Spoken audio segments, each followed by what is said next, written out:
bi may dénk président Macky Sall mooy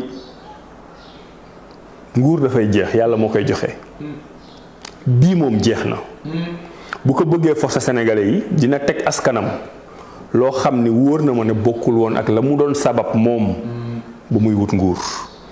na delloo si xelam bañ a déglu ñi ko xam ne ñoo koy bëgg a dugal ci guuta parce que ñi koy wax naan demal fonce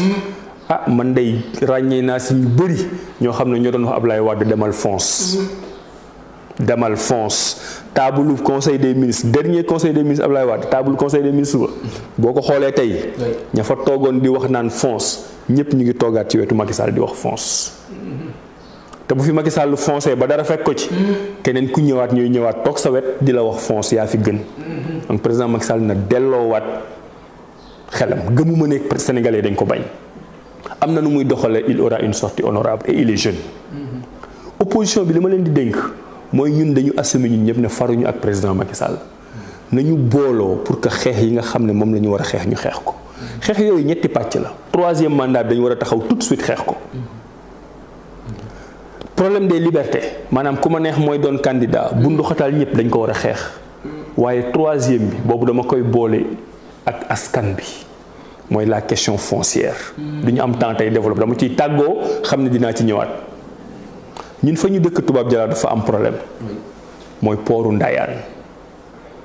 boobu tam comme nii rek Macky Sall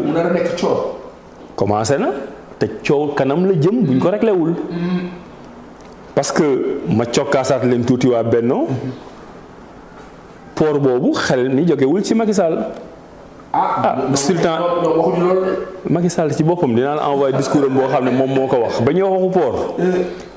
le sultan Ben Souleymane moo ñëw dinaa la jox discours Macky Sall moo ko wax ñu vérifier que xam ne noonu la demee moom moo topp géej gi di dox ba yegg si diggante Ndayane ak tubaab jalaaw yëkkati loxo yi ne I have found the right place. Ben Souleymane. waaw je viens de trouver la bonne place pour le port du futur. dem wax ko président Macky Sall daggal ko ko loolu moo tax port bi ci ni ñu ko yàkkamtee dafa war a am étude d'impact environnemental et stratégique buy wane est-ce que fii mën nañ fi def port wala déet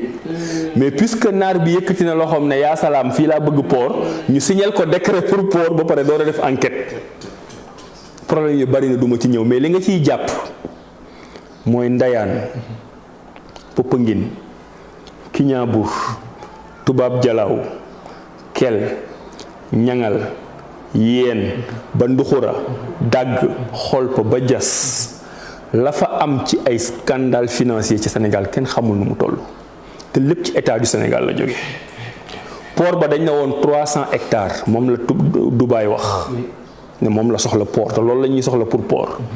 état du Sénégal ne ko waaw 300 hectares ba ci yàgg ñu ne dañ koy def 450 hectares ba ci yàgg ñu ne 600 hectares ba ci yàgg ñu ne 1200 hectares léegi ñu ngi wax sax 1800 hectares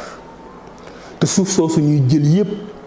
dañ ko nar a jëlee ci ay population yoo xam ne seen suuf dafa leen lew te kenn xamul fa lañ koy dugg te dafa bari nag njuuj njaaj yu ci nekk même nañuy tracé port bi boo leen neexee sa kër ñu génne ko ci port bi ne yow bokkoo boo leen soofee comme Abdourahmane Diouf ñu def benn ngandum es dugal sa kër dugal sa port ci biir kër gi man fi mu ne nii je suis un candidat à l'élection présidentielle état bi nee na léegi dafay nangu sama kër pour port bi donc di ngeen am nag candidat élection présidentielle boo xam ne moom sans domicile fixe lay doon